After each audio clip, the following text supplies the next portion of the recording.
Good afternoon. This is the session about challenges for Turkey. My name is Victor Halberstadt. I'm an economist from Leiden University in the Netherlands. And let me quickly introduce the panel and then tell you about the composition of the panel, but only after that. On my left, seen from your side, on my right, is Minister Babacan. When he was last here, he was in a different guise. He was here as Minister of the Economy. Today he is the Minister of Foreign Affairs of Turkey, and he is, if I may put it that way, an old hand at the World Economic Forum, and will be leading off our discussion this afternoon. Next to Minister Babacan is Suzan Sabanci Dinçer, who is a board member of Akbank, which is one of the large banks in Turkey, and she will be focusing on a number of issues which are of direct interest to the business world. On my right is Suzan Sabanci Dinçer, who is Hanzade Dogan Boyner, who is the CEO of Dogan newspaper publishing, the media group, which, as you know, is a very, very large media group. And then finally, all the way on that side, is Charles Grant, who was not identified in the original program but has very kindly agreed to join our session, who is the main voice, the leader, the thought leader, I should say, of a very important international think tank on European reform in London. Now you may ask what has happened to the other two panelists who were supposed to be here. Deputy Prime Minister of Russia, Kudrin, and Dabdoub, the chairman of the National Bank of Kuwait. There's a very simple explanation, almost the same explanation, if not identical, to the one which leads to the absence of some other people in this conference. There was some turmoil in the markets this week, and when there is work, you need to be at your desk. And so Minister Kudrin has returned earlier to Russia, and Mr. Dabdoub has returned to Kuwait, just to make sure that everyone behaves. Our discussion this afternoon will not so much focus on Turkey internally, the reforms which Turkey has undertaken to encourage economic growth and so on, but the discussion, the introductions also will focus on the way in which Turkey is crafting its external relations, you may say also its foreign policy, in light of the various interests. This is a very broad-ranging topic. What some of you do not know, but which I think I'm free to mention, I'm looking at Minister Babacan, initially this discussion, sometime during this week, was to be led off by Prime Minister Erdogan, who is not here today, because he had to cancel his presence at the World Economic Forum for reasons of state, if I may put it like that. And as there may be some misunderstanding, as there was, I think, in the Turkish press about his absence, I'm telling you that I know personally how much he deplores this, and he sends you all not only his regards, but expresses his desire to be here and speak his own mind when the World Economic Forum meets again later this year in Istanbul and next year in Davos. So without further ado, I propose that we ask Minister Babacan to lead off. Make your introductory remarks, Ali. Take whatever time you want, but not longer than 10 minutes. Okay. Well,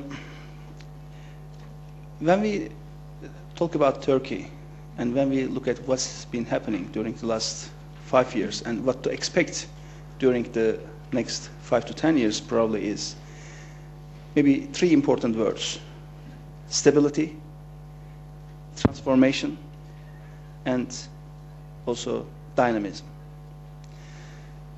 Just looking at how much Turkey changed during the last 5 years, it is not difficult to estimate what could be done more. The country has been going through an economic transformation, a political transformation, a social transformation, and this will continue with a strong momentum. The fact that Turkey has been dealing more and more with its internal problems, now the country has more chance and more time and ability to focus on regional and international affairs. Our neighbors are quite interesting countries. When I start, it's like Georgia, Armenia, Iran, Iraq, Syria. We have an island called Cyprus, just south of Turkey. And in the west we have Greece, a country with which we have some relations of peculiar aspects. It's been our policy since 2002 to have a circle of friendly neighborhood, stable, prosperous neighborhood around Turkey. And we have started to work on these relations very intensively. And these relations are getting better and better every year. Just last week, actually a few days ago I should say, Prime Minister of Greece, Karamanlis, came to Turkey after 49 years. That was the first official visit of a Prime Minister from Greece after 49 years. And we decided to start a new era in our relations, focus on the problems, solve the problems, but also go ahead with the areas where we have already good cooperation. Turkey has also an EU accession process, which is one of the main themes of our foreign policy. It is not just about being more and more integrated to the European Union, an entity of commonly shared values and commonly shared ideals, aspirations, but also the process itself is an enormous chance for Turkey to go through reforms, an important process where Turkey continuously upgrades its system, improves the norms, deepens its democracy, improves its practices of fundamental rights and freedoms, as well as issues like health, environment, consumer safety, and so forth. We are very much into regional issues. For Iraq, we are one of the main players. We are a country which is working very hard for a stable and prosperous Iraq. We are also coping with a terrorist organization in the north of Iraq, which is another important area of our foreign policy. We have good dialogue both with Syria and Iran, and we are finding value in these dialogues. We are very much into the crisis in Lebanon. We are helping the situation in Israel-Palestine conflicts. Also, we are in Afghanistan through our military presence and also through our humanitarian aid. We were able to bring together two presidents, President of Pakistan and President of Afghanistan, to sort out their problems, and the meeting took place in Istanbul last year. And that process is already giving very good results. We are in Balkans. We are in Kosovo. We are in Bosnia. Our humanitarian aid institution is already in 37 countries, all the way from Balkans to Central Asia to Darfur.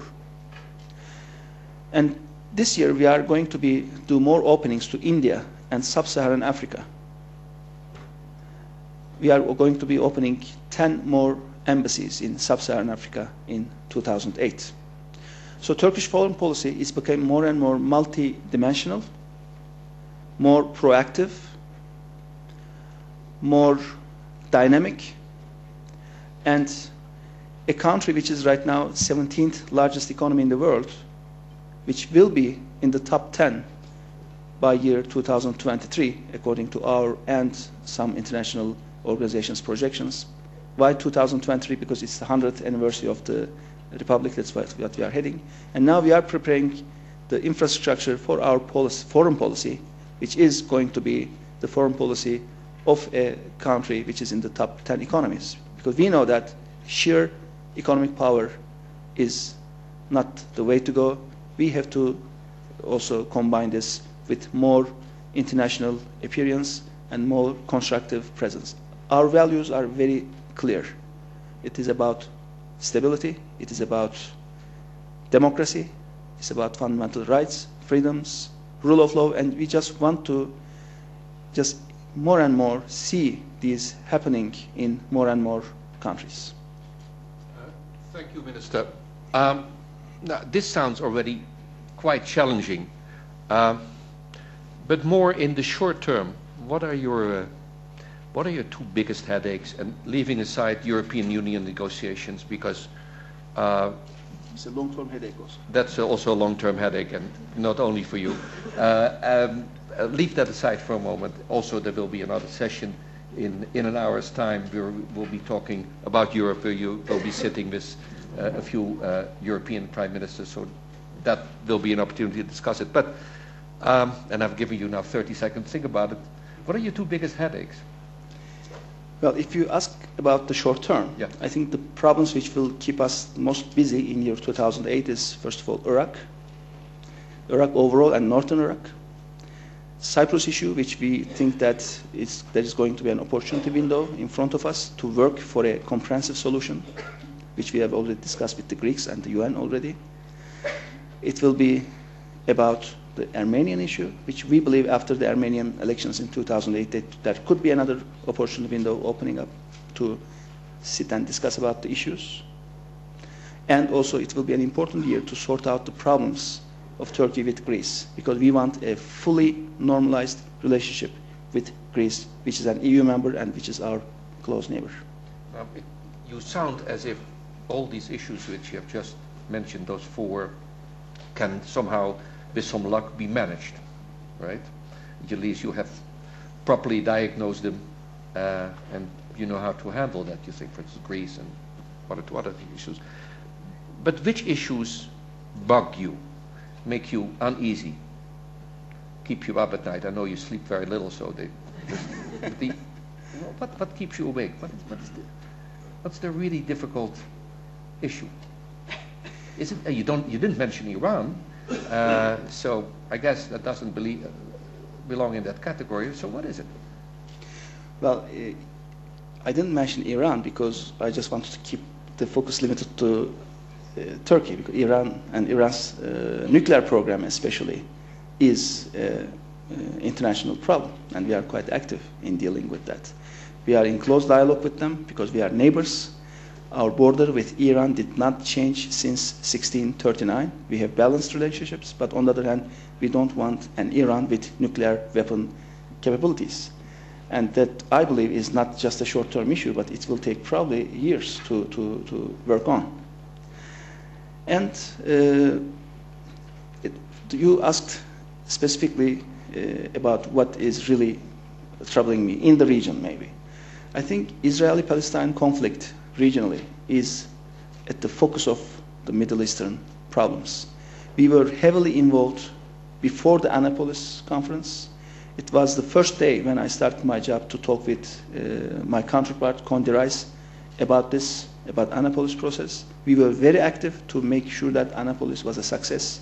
We contributed, we made some countries actually to attend the conference, and so that we prevented to form a kind of opposition group to what would be the outcome. But now that the conference is over, right now when we are looking at the situation, it is not very promising. And it is very difficult to resolve the problems in the Middle East without addressing that conflict. So Middle East peace process is at the core of other Middle Eastern issues as well. Thank you. That's very clear. There may be questions about that from the audience at a later moment. Let me turn to Charles Grant, who is I think, to use the wording of the World Economic Forum, a thought leader on international relations.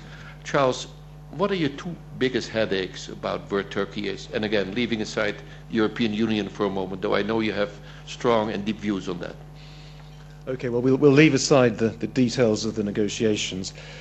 Okay, well, let me answer your question by way of making a comparison between Russia and Turkey. I think it's very interesting to compare and contrast, if I may, because my worry essentially is whether Turkey leans west or east. If you think about Russia and Turkey, they are both very modern states in the sense that Robert Cooper has used, meaning strong, centralized states that don't like devolving power to localities and don't like putting power up to bureaucrats in supranational institutions. They're both modern, they're both quite nationalistic, they've both lost empires and have tried to build nation states, have built nation states, Russia much more recently. They both have problems of separatism and terrorism. And they both have very successful economies, which is making them more self-confident, more assertive, and not willing to be patronized by Europeans, Americans, or anyone else. The difference between them, as I see it, is that the Turkish elite, or at least the majority of the Turkish ruling classes, actually do want to join the EU. They want to become more postmodern in a certain sense. While as far as I can tell, in Russia, nobody wants to be postmodern. Nobody wants to submit to the tutelage of Brussels bureaucrats. This, of course, means that Turkey's orientation for now, as I see it, is Western. I think the Turkish economy leans Western. But the question I would have for Turkish panelists is, is there a danger or a risk that if Europe does spurn Turkey and somebody has a referendum and says no to Turkey, would Turkey lean eastwards? Is there a real alternative? I would hope the answer is no, at least economically, but certainly there is a very close Russian-Turkish relationship, a lot of trade, which is good, a lot of talk about energy pipelines, and I've talked to people in Moscow who say to me, if the EU spurns Turkey, we will give them a shoulder to cry on, and we will embrace the Turks and form a strategic alliance, implicitly against the West. So. Thank you, Charles. Of course, for centuries, Russia and Turkey have been rivals for regional supremacy. You don't think they are now? I think there's again, others will know more than me, I think there's a very good relationship between Russia and Turkey now, which is excellent, and everybody should be favourable to that. And of course the Black Sea itself has a lot of issues which the countries around the Black Sea need to talk about, environmental issues, transport issues, and so close links between Russia and Turkey are important. Now one thing's holding them back, which is Cyprus, because at the United Nations Security Council, Russia has protected their Orthodox brethren in Cyprus by stopping the UNSC getting tough on Cyprus in regard to the Kofi Annan plan and the Cyprus peace process. That is a difficulty in the Turkey-Russia relationship. And if the Russians are serious about building a strategic partnership with Turkey, they need to change their policy at the UNSC. You agree with that, Ali, on Russia? Well, just a couple of points about Russia. First of all, they are a very important neighbor of Turkey. We don't have direct borders, but they are our neighbors at the north of the Black Sea. They are our second largest trade partner. Yes, both of the economies are growing, but Russia is an oil and gas exporter, and the prices are helping, whereas Turkey is importing more than $30 billion of gas and oil every year to fuel its growth. So Turkey is growing economically and getting stronger economically despite the oil prices, whereas Russia is getting stronger with the oil prices going up. On the other hand, we have a lot of cooperation with Russia in terms of energy, especially. We have pipelines, gas and oil, and a huge trade going on. Millions and millions of Russians are visiting Turkey every year as a tourist. Turkey is one of the top tourist destinations for them. And also, I think Russians are also finding an important value vis-à-vis relations with Turkey. And especially after the Cold War, Turkish foreign policy is not a unilateral foreign policy. It is a multilateral foreign policy, which means that we have our special set of relations with both Russia and the US at the same time. Yes, we do have some disagreements about the Cyprus problem, but it is one issue in the bigger picture which probably could be handled in medium term. Right. Now, Hanzade, both the Minister and Charles Grant already referred to the various energy issues. And there has been talk for a number of years inside Turkey to become an energy hub in the Middle East, between the region and Europe especially, in which, and in those equations, of course, Russia plays a major role, almost I wouldn't say decisive, but certainly a dominant role, because they need to collaborate on that. Now, leaving aside what Russia should preferably do from the Turkish perspective, what must Turkey do to become that energy hub? I know you've thought about that, and it is really something which is truly important, certainly for the Europeans. And for a moment I'll have that narrow-minded view as a European. What will Turkey do to make that promise of being an energy hub come through?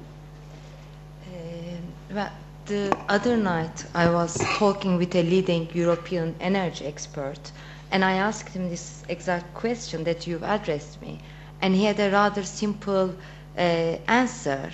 He just looked at me and said, well, you are a natural hub, so you don't do much. The question is what the others do to ensure that they have Turkey as a diversification route for supply and distribution of energy.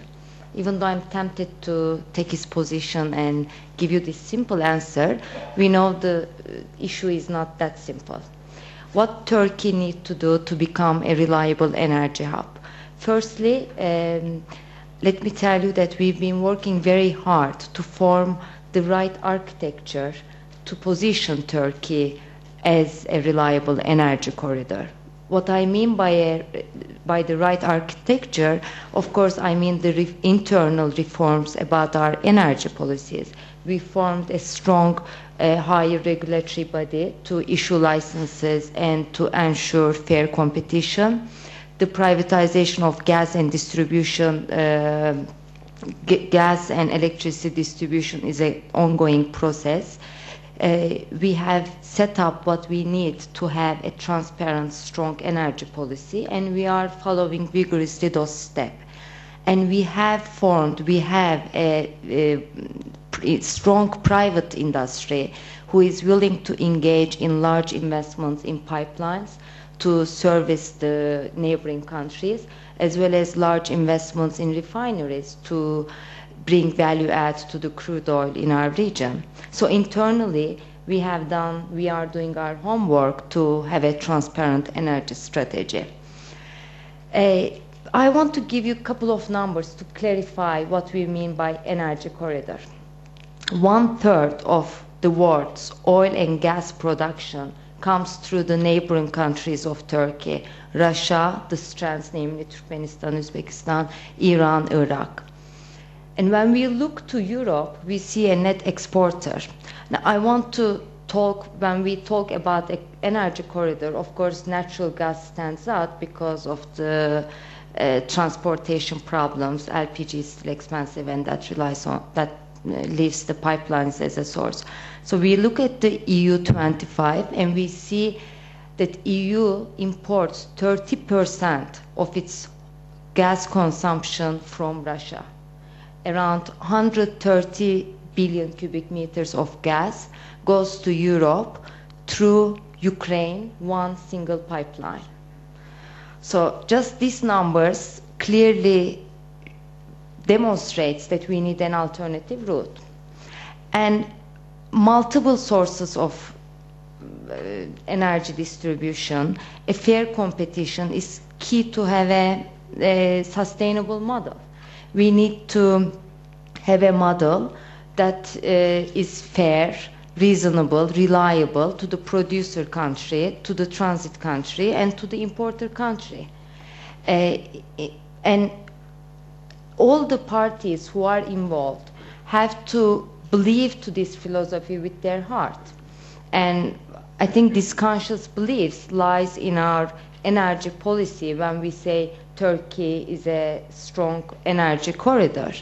In the light of this understanding, we need to find a creative solution together with Russia and together with our other neighbors, because our relationships with Russia is not just limited to an energy partnership. We have very strong trade ties, and we have a lot to benefit from each other. So we can't have a solution without just on an energy issue that can harm our other relationships with Russia. And of course, I mean, a transit is nothing without a supply. But then again, a supply is nothing without a consuming market. So nobody is irreplaceable, and a sustainable solution comes from a joint work. So Our challenge lies in cooperating, in formulating a model with Russia, but also I wouldn't leave Iran out of the picture.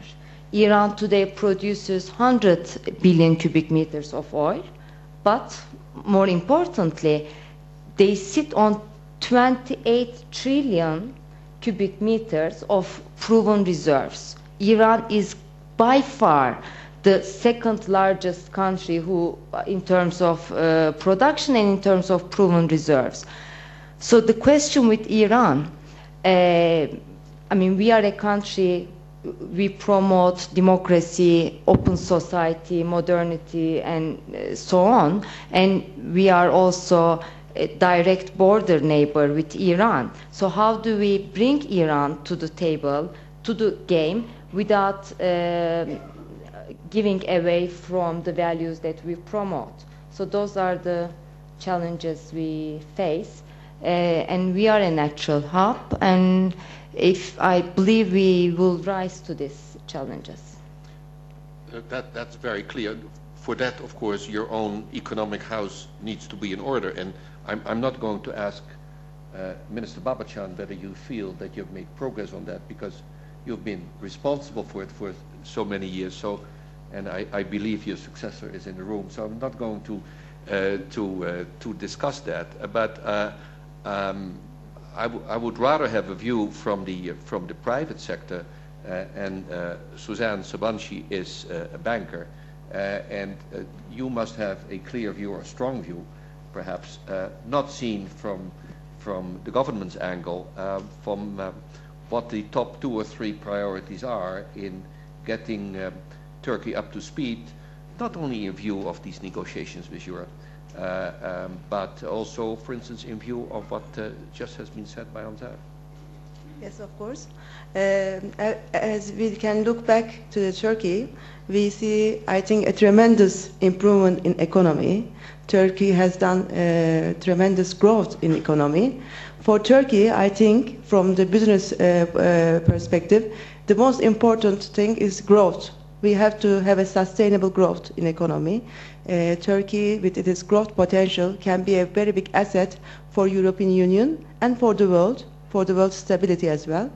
With its 72 million population, average age of 28 approximately, Turkey has a very aggressive economical agenda. Now we know that the government has put the agenda, for example, we are going to double our GDP in the next 10 years, and the target is to double the income per capita in the next 10 years. But from the business perspective, I think there are 3 areas that we have to do more emphasis, and we have to be more quick in terms of reforms. This, I should say, we have to continue with the fiscal policies and monetary policies. A strict budget deficit is very, very important for Turkey. So in that angle, Turkey has to make sure that the social security reform is passed, because this is a burden for the budget. And the number 2 issue for Turkey is that unregistered economy. Because of the unregistered economy, again, this is a big burden for the government.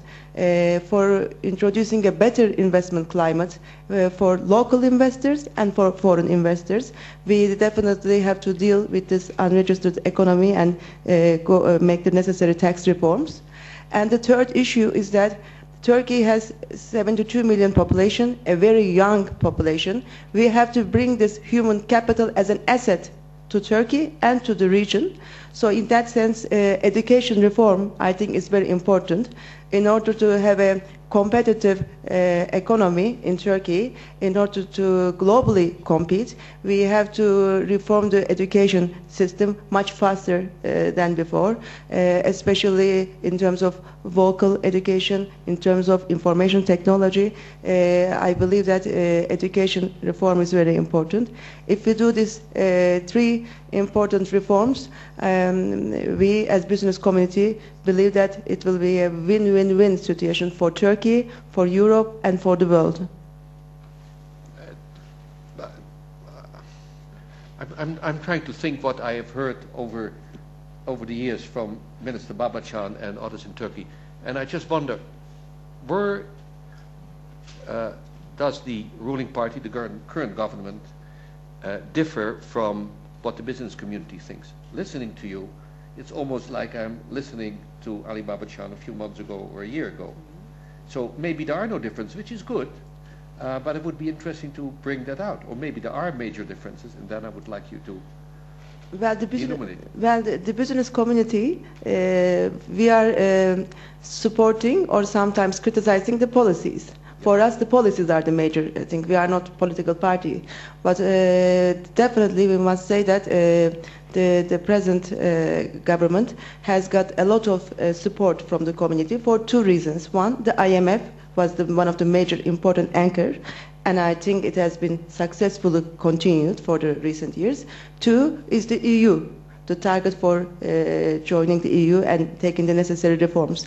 But again, we see that even though many accomplishments have done the last 5 years, we see that recently the reforms on the education, reforms on the social security, and reforms on the taxes are a little slowed down for us. So for us, for the business community, we would like to have a more faster movements on the reforms.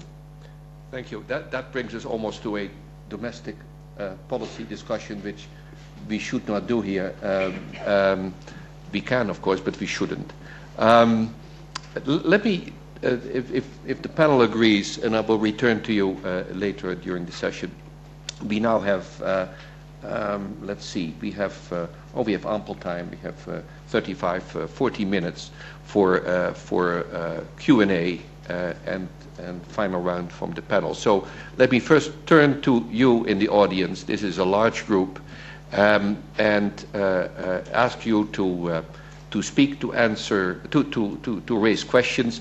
I would suggest that you do not make statements, but really focus on questions which are directed either at the entire panel or at individual members of the panel. And please identify yourself if you want to speak. If you raise your hand, a microphone will almost naturally come to you in 5 seconds.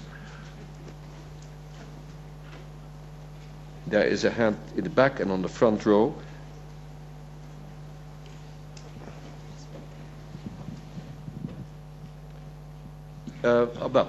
Sorry? Front row first. All right, front row first. Hani Al-Banna, Islamic Relief President of Islamic Relief UK. First question is, how can we avoid another Darfur in Turkey? Particularly Darfur, when it started in Sudan, started very, very small, very slow and very simple, and become an international problem. Particularly with the security in Iraq, it's very fragile, and whatever you describe, the Kurdish terrorists are moving around this area. This is number one. Number two, I'll make very, very brief. I was attending the HWF in Turkey 2 years ago, and I heard the uneasy feeling of the Turkish about the acceptance of the Turkish membership at the EU. And I feel, is it now the right time or the wrong time for the Turkey to look east, as well as you were looking at the west, and to look at, like we're hearing yesterday or the first day, Shindia, and maybe you have something like, Turkestan, like Turkey, Iran, and Pakistan have got economic coalition together. Thank you. Last question again. Turkey, Iran, and Pakistan can make another economic coalition together, because I think with Cyprus blocking the membership of Turkey for the EU, it's becoming quite a difficult problem. Thank you. Thank you, sir. Maybe we should address this question first, because it keeps people's minds in Europe, and maybe also clearly also outside Europe, busy whether Turkey would even consider an alternative setup for economic integration. And we are not talking about political integration, economic integration with Europe. So, Minister, why don't you address that and include the reference to the earlier issue of terrorism? Well, PKK is a terrorist organization which is recognized as a terrorist organization by the European Union, by the United States, by NATO, and also many other individual countries. So what we are facing here is a problem of terrorism. And what's happening in northern Iraq is that, especially after the Iraq War, there has been a power vacuum, so to say, especially in the north of the country, and it has become more and more of a safe haven for terrorists to use that area as their training ground, in a way. We have tried different ways to cooperate with the US administration and also with the Iraqi central government, different formats to cope with it, but all of them failed. And the situation got worse, especially in 2007. There were many, many terrorist attacks targeting civilians and non-civilians in Turkey. But what's happening is these terrorists are penetrating the borders through northern Iraq. They're attacking targets in Turkey and then moving back. And there are close to 4,000 of them based in northern Iraq. I visited Baghdad, and I was the first minister visiting Baghdad after the Saddam regime, despite the security difficulties and so forth. And I talked with President Talabani, the vice presidents, prime minister, the government members, and they made it very clear that they have nothing to do in the north. They don't have any capacity to cope with this. Then we did a lot of work with the Middle Eastern countries. I visited 10 countries in the region to tell about the problems and our intentions. I met with the EU ministers, 27 of them, to talk about Middle Eastern problems, PKK issue, and so forth.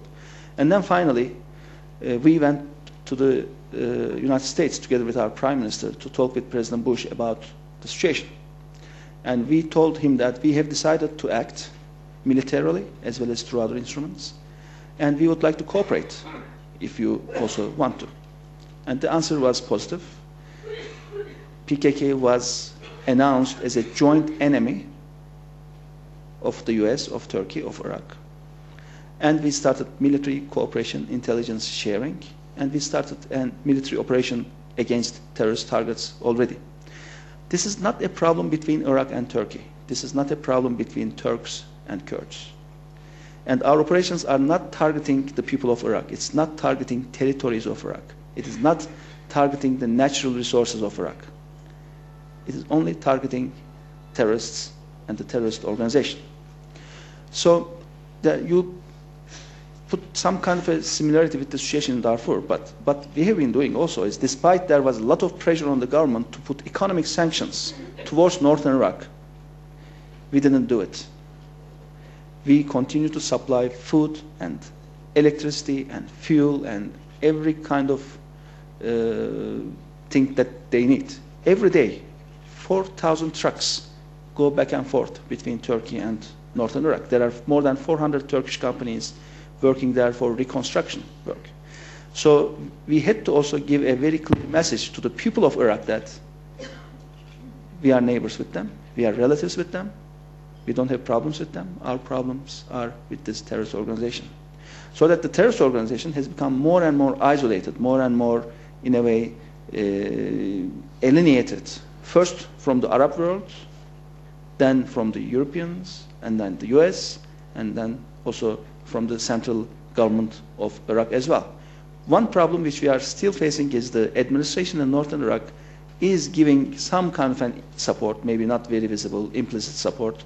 That is an issue, and we would very like to see that support also stop. Otherwise, it doesn't help. The second issue about EU relations versus our relations with Middle Eastern or Eastern countries overall. So these are not relations which are excluding each other. Our relationship with the EU is also about our modernization process. And more, Turkey is proving that a country like Turkey, which has a majority of Muslim population, can also be a democratic country and can also be a country where secularism is the main theme. So Islam, democracy, and secularism is working together better and better in Turkey, and it is also, I think, preparing a very important source of inspiration for a very wide region. When our decision was made to start the negotiations with the EU in December 2004, and that decision was made in Brussels, thousands of journalists from all around the world went to Brussels to follow what's going on. Only from Arabic nations, there were more than 270 traveling to Brussels and following the decision about Turkey. And when the decision was positive, it was cheered by many countries. Very positive coverage, #1 news on the TVs and newspapers and so forth. And right now, what's going on is there are a lot of reform-minded people, a lot of young intellectuals in those countries where, like when I say in those countries, like say from all the way Morocco to Indonesia and even Middle Eastern countries, Caucasus countries and so forth, they are following our process very closely and they feel stronger to defend their ideas in their own countries. So in a way, all the rhetoric which happened after 9/11, this clash of civilizations and so forth, were proved to be wrong by that decision. Whichever country I visit in the region, the first question they ask me, how is your EU process continuing? And they view Turkey as a country to have a strong voice in a way within the Western world. And we believe that EU is going to be a more representative entity. We'll have a more representative voice. We'll be a truly global actor with Turkey in. Otherwise, if, like some leaders in the EU, we start to talk about boundaries of Europe or frontiers of Europe or where the Europe does end, then it means defining Europe as almost like a club of one single religion and so forth, which we believe is very dangerous approach. So in a way, our relations with the EU and our relations with the region, Muslim world, let's say, is complementing each other in a very interesting way. And the whole accession process of Turkey is a very valuable door of communication. It's an enormous way of interacting more and more. Just in a couple of years, we have exchanged 50,000 students between Turkey and EU member states. The figure will reach to 380,000 by year 2013. There are now NGO to NGO programs, municipality to municipality programs, so that people can know better about each other and have a deeper understanding of each other. So we are going to prove more and more that a country like Turkey can be a first-class democracy. A country like Turkey can have implementation of fundamental rights and freedoms in line with the Copenhagen criteria, which we believe are important benchmarks for us. And also we believe that Turkey can be a country where supremacy of law is really there. We cannot say we have our own specific conditions, so we have our own kind of democracy. There are so many countries in the world which call themselves democratic republics and so forth, whereas they have nothing to do with it. So, but we do have a benchmark. We compare ourselves with the EU benchmarks, and if we reach there, then we will feel very much satisfied. And the last question about Turkey, Pakistan, Iran, we do have already an organization called ECO, Economic Cooperation Organization, and 3 countries actually we started a joint development bank just last year. I had some difficulties in the parliament to actually pass it to the law to start the bank, and now the bank is operational, and cooperation is already continuing. So these are not mutually exclusive things to happen. So if we look at all these things individually, these are all helping each other actually. Thank you, Minister. Gentleman in the back. Ahmed Rashid, a writer from Pakistan. I'd like to ask the Foreign Minister and the 2 ladies, perhaps for their business point of view, 2 quick questions. The first is that, you know, after the breakup of the Soviet Union, a lot of Turks were very interested in pan-Turkism. You supported General Dostum in Afghanistan, you invested in Central Asia a lot, and there was a lot of feeling that perhaps Turkey could form an alliance of the Turkic-speaking peoples, stretching all the way to China. Now that subsided in the 90s, late 90s, and even more after 2001. I wonder if you get snubbed by Europe in a meaningful way. Do you think the idea of pan-Turkism can be revived as a popular kind of movement? And what would your government's attitude be towards that? My second very brief question is on extremism. We've had, you know, with an Islamic party in power, you do have Turkish Islamic extremism. Recently, there have been arrests in Germany. A lot of Turkish extremists are being trained in the tribal areas of Pakistan, linking up with the Taliban and with Al-Qaeda. Why are you getting this extremism? Why is an Islamic party, for example, not being able to deal with this problem? And how are you attempting to deal with this problem? Thank you, sir. Any related questions to what has just been raised about pan-Turkism or extremism? If so, we'd like to take them at the same time. There's a hand in the back over there. You have a microphone already. Yes, this question is for... Well, could you identify yourself? Yes, yes. My name is Payam Akhavan. I'm with McGill University in Montreal. I have a question regarding Turkish-Armenian reconciliation to which Minister Babacan referred. I'm very interested to know which circumstances you believe after the elections of 2008 could facilitate such reconciliation. And my second question relates, of course, to the dispute over the matter of historical truth, which is a constant source of tension between Turkey and Armenia. Hrant Dink, about 1 year ago, was murdered in Istanbul, and the Turkish media believe that his murder was linked to his prosecution under Article 301 of the Turkish Penal Code for the crime of insulting Turkishness, which of course was based on his views on the events of 1915 and his characterization of that issue as genocide. We recently had the tremendous controversy before the US Congress. After the murder of Hrant Dink, there was some indication that Article 301 would be amended or repealed in order to allow for open discussion in Turkey on this issue, which would seem to be a prerequisite for any sort of reconciliation. But most recently, Hrant Dink's son, Arat Dink, was once again prosecuted and convicted under the same provision of Article 301, which discouraged many people who believed that the murder of Dink would have opened some sort of space for change. So my question is, in the context of Armenian-Turkish reconciliation, what we can anticipate from the Turkish government in amending Article 301 of the Penal Code. Thank you. Thank you. Perhaps we should take this Armenian issue and its relationship to Article 301 first, Minister, and perhaps you could clarify or indicate what the position is on reconciliation, the specific question, what do you expect after the forthcoming elections in Armenia, but also at the same time Article 301, which has been,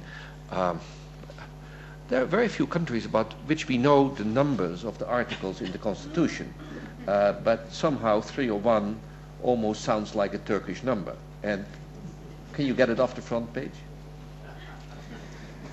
Well, Turkish Penal Code is actually one of the brand new laws that we have been passing through our parliament within our EU reform program. So it is not one of those antiquated laws which has been staying there for many, many decades. So it's a new law. But there is this one article which has become a world-known brand, as you have just said. Now, and this is not just about a Turkish citizen who is of Armenian origin, but there are many also other people who have been charged against, and they are of many different ethnic origins or different cultural backgrounds and so forth. So I don't want to link the 301 too much with the Armenian issues.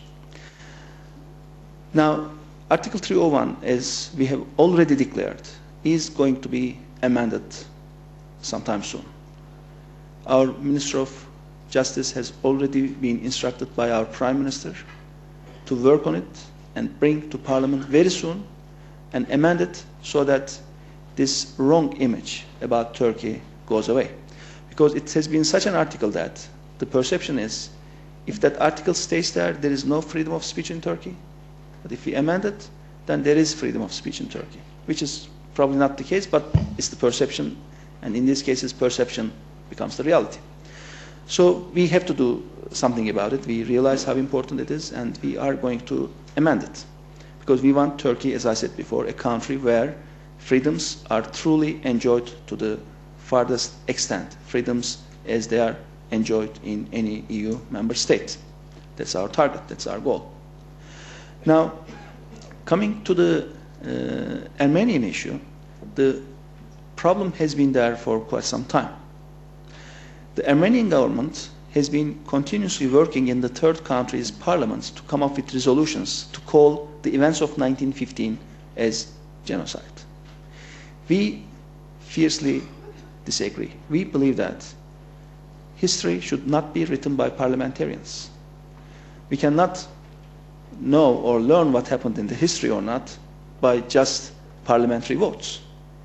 We suggested to the Armenian government that why don't we found a joint commission of history so that this commission can work on the archives. We will appoint people, you appoint people, let them study the archives.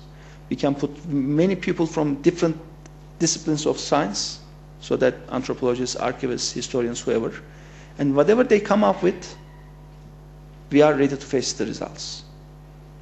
But this has been rejected. We have opened our archives. Even the military archives during the Ottoman time is wide open for research. The Armenian government has not opened their archives. The archives in Yerevan and archives in Boston are still closed. They are not allowed to be looked into. Our offer is still on the table. And we will keep offering this again and again to find out whatever really happened in 1915. It was just in a very difficult time. Maybe difficulties happened, tragedies happened. But in order to find out what really happened, we have to work on a scientific ground. And then there is an issue about Karabakh, Dağlık Karabakh we call it, or an area which has been occupied by Armenia. One quarter of the Azerbaijan territories are now occupied by the Armenians. And there are UN Security Council resolutions to stop this, calling Armenia to pull out of those regions. And that is also one aspect of the relations which we are sensitive about. And then our border with Armenia is, yes, it's closed. But on the other hand, during the last several years, we have allowed overflights. The goods from Turkey to Armenia are being transported through Georgia. So whichever store you go to in Armenia, you will find Turkish goods. And also, there are Armenians living in Turkey which are of Turkish citizenship, but recently there are around 70,000 people who moved from Armenia to Turkey, especially Istanbul, to work in an unregistered way. So if the situation, if how Turkish people perceive the Armenian people is really very bad, how would you expect 70,000 people move to Istanbul and the region and try to live a more comfortable life? So we are open to talking about the issues. I did meet with my Armenian counterpart twice already during the last 5 months. Maybe after their elections, they will have a more suitable environment to start talking about these issues. Because if we don't talk to each other, if the Armenians try to do things over the third countries, it will not work as it has not worked before. The murder of Hrant Dink, a very tragic event. We wish it never happened. But on the other hand, our strong stance, our strong political messages were very important right after the incident. We invited the Vice Minister of Armenia for the funeral for that purpose. We condemned that attack. And we are really sorry to lose a citizen of ours in such a tragic event. But Turkey is going through an important transformation process.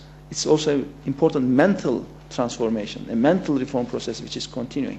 We are changing a lot of laws, but changing the laws on the paper is not sometimes sufficient.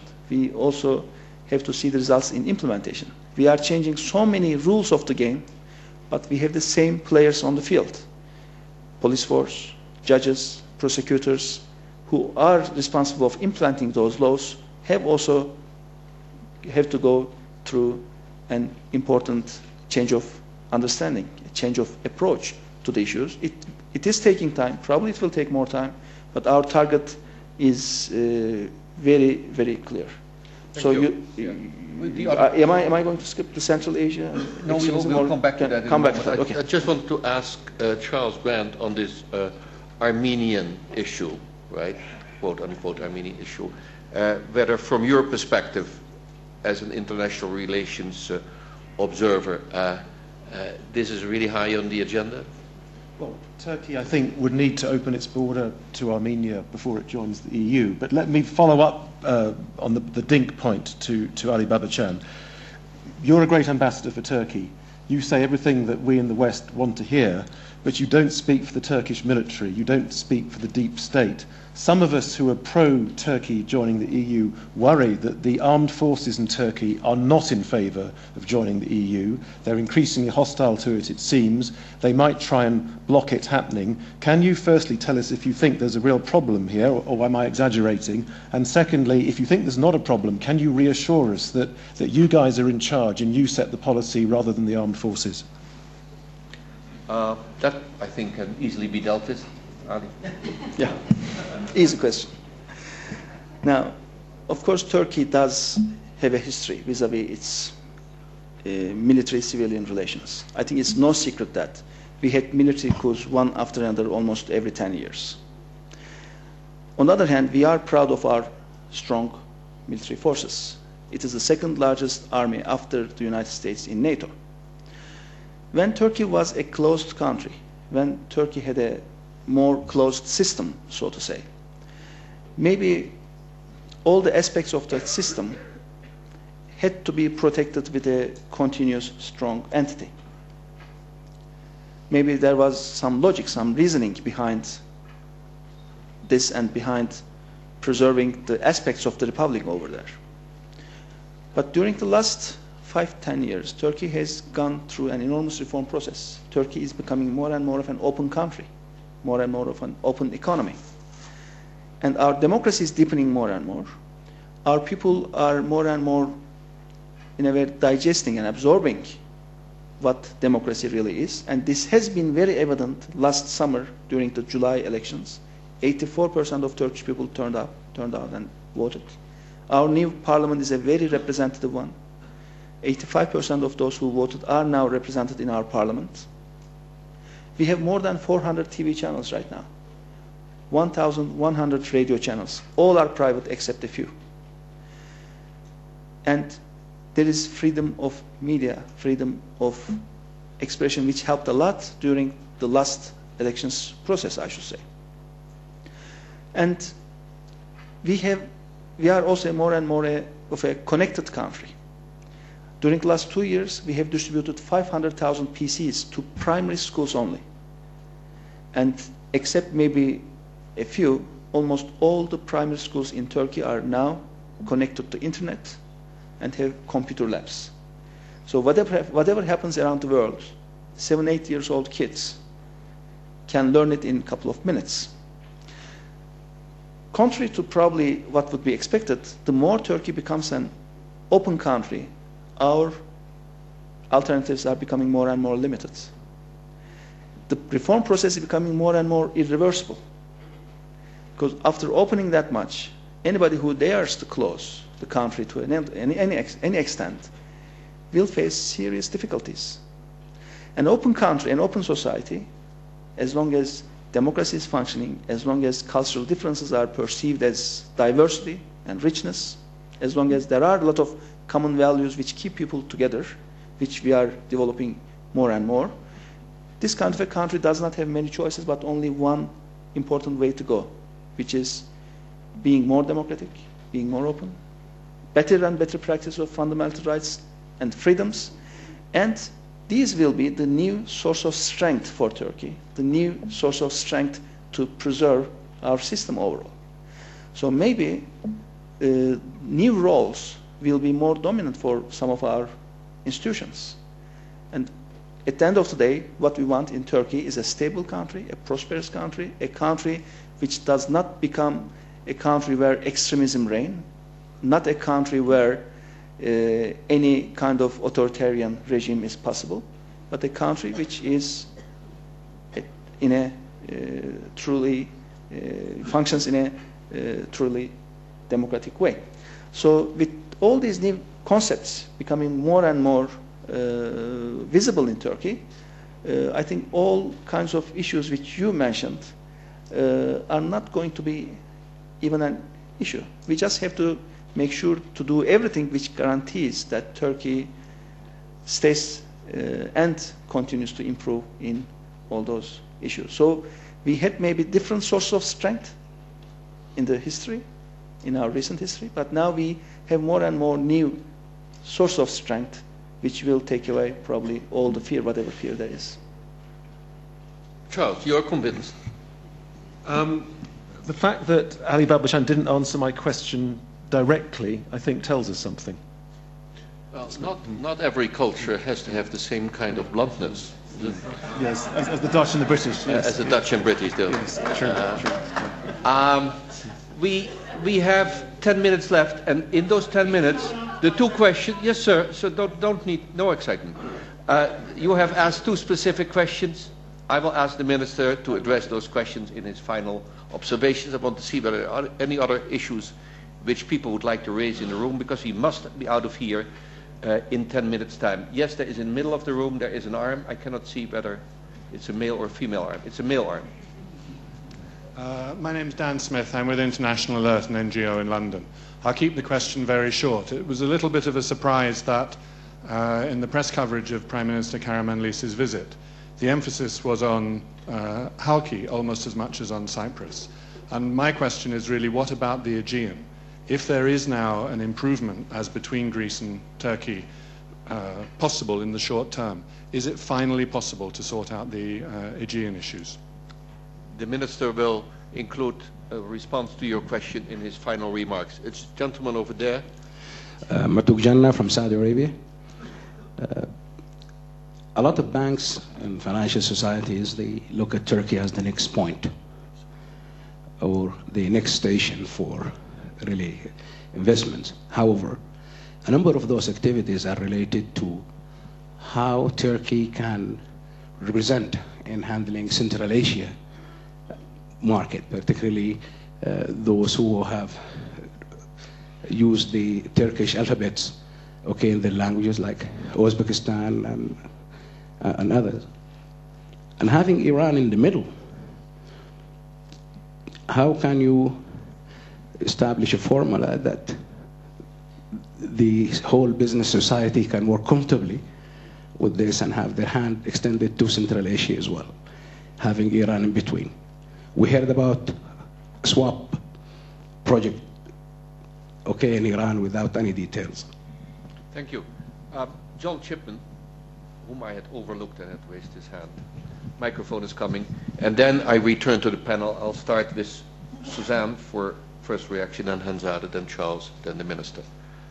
John Chipman. A comment and a question. The comment is that when I used to go to Turkey a lot some years ago, Turkish foreign ministers and foreign affairs specialists used always to speak of Turkey as a bridge between East and West. And I always used to be very dismissive of this analogy and used to argue that bridges only got trampled on. It wasn't a very seductive thing in international affairs to be a bridge. And so I was rather heartened to hear Ms. Dogan Boyner refer to Turkey as a hub. And she might wish to know that this is now the trendy metaphor used by the British Foreign Secretary about the UK's role in international affairs. The UK is to be a global hub in international affairs and is no longer to be a bridge between the United States and Europe, having suffered being trampled on playing that role over the last 4 or 5 years. So if there's some remote similarities between Turkey and Russia, there are sometimes similarities too between Turkey and the United Kingdom in the way they present themselves to the broader world. My question to, I suppose, Minister Babacan is about that other part of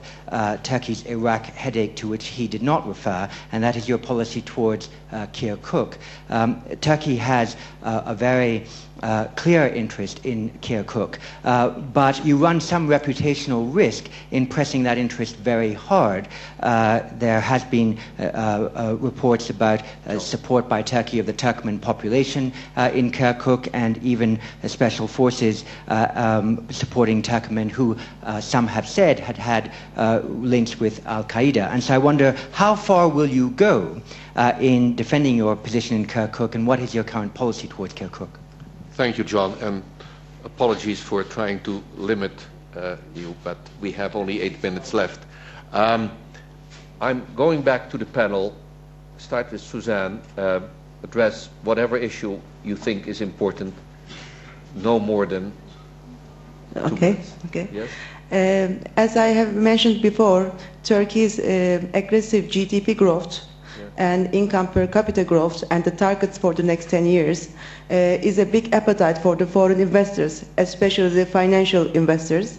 In Turkey, as the interest rates are coming down, and as the financial households, we look at in Turkey, we are estimating there are 7 million households which are unbanked at the moment, and they can be tapped by the financial services industry. And in Turkey, we also see that loans to GDP ratio is very low. It is at the moment 40% of the GDP, which is like 1/3 of the EU 25 average. So this is a very big appetite for the foreign financial institutions to come to Turkey. But in the meantime, the financial industry in Turkey is also very healthy. We have excellent state-of-art technology, and we have good human resources, human capital in financial industry. So our business committee, our aim is also to use this appetite for the local market to expand the financial activities in Turkey, and also to expand with our partners to the other regions. Turkey can be a hub in this area, and we also believe that in terms of integration with other countries, business partnerships will be a good support, a good help. Thank you. Hanzade. Thank you. I've heard Mr. Grant saying, what if EU shuts the door? And I've heard somebody from the audience saying, what if EU gives you a slap on your face? First of all, I think I as well as the intelligentsia of Turkey might have a problem with this kind of a language, because we don't see the recent rise of nationalism in Europe might have slowed down the process of membership, but in no way we see going Turkey back from where we are right now in terms of our relationships with Turkey. We are in the custom union, we are in the membership process, and we can only go forward. Having said that, the membership process is gonna take some time. We are on the track. It might take longer than we initially thought, but we are on track. Having said that, even the full membership of EU does not change the fact that we are a regional economic power and we are a regional military power. Even if we are a member of the EU, that doesn't change the fact that we are neighbors with the ex-Soviet Union countries. We are neighbors with the Middle East. So I think it's a natural expansion of our foreign policy. Together with EU, we have to continue our trade with Azerbaijan, with Kazakhstan, with all the Caspian Sea regions, as well as the Middle East. So we don't see this, I don't see this as one or the other one, but these two policies should coexist, and I think that's only the right foreign policy that Turkey should follow for the stability and the peace in the region and in the global economic integration and the reconciliation of the values. That's how we're going to reach there. Thank you. Thank you, Hanzade. That's very clear. Charles, 1 minute. Sure. Okay, well, firstly, Mr. Babacan's earlier answer to me, I think, having reflected on it, I think it is a good answer. I think the more Turkey modernizes and develops a strong civil society, the harder it would be for the deep state to derail Turkey's progress towards the EU. So I think he gave a very good answer. Let me just try and cheer people up. A lot of people in the audience have assumed that the EU won't let in Turkey. I think it's very plausible to imagine that in 10 years' time Turkey could be joining the EU. Turkey must not take no for an answer. It should carry on reforming as it is. It would be helpful if there was political unity amongst its main parties in favour of the EU. There's a bit of a problem. Your opposition party seems the main opposition party seems rather hostile at the moment. And you need to grow your economy. If your economy turns into Switzerland, nobody would say no to you. On the EU side, I also think it's quite possible that people will welcome you. Sarkozy is going to change the French constitution, which currently says nobody can join without a referendum. He's not doing it to help Turkey, he's doing it to help the Balkans, but that will help Turkey. He won't be president in 8 years anyway. If the European economy is successful, growing rapidly, creating jobs, people won't fear an influx of Turkish workers. And if finally, and I'll stop here, Victor, but I do think, as the Foreign Minister said earlier, people need to understand that if the EU is going to play an influential role in the world, if it's going to be an influential player in the Middle East peace process, in in geopolitics, it has to include Muslim countries. And if it says no to a Muslim country, bang goes a lot of the EU's influence. And the last point of all, that people have to lead. And no European leader at the moment gives speeches explaining why Turkish membership is a good idea. If they do explain the economic, strategic and other benefits, then I'm sure public opinion in Europe can be persuaded to support Turkish membership. Thank you, Charles. Final 3 minutes for Minister Babacan, and first of all, of course, the two questions from the gentleman from Pakistan. Yeah. Well, just one sentence about what Charles said. I just want to say that Turkish military has been a very good supporter of Turkey's EU accession process. And they made it very clear in 2002, in 2004 when we started the process, and they are in some of our teams of the accession negotiations. And they are going to Brussels with our teams. There are some meetings in Ankara where they have representatives, and we have very good dialogue on all of these EU issues with the top generals of our army. So we don't see any obvious or serious obstacle, just the reverse actually.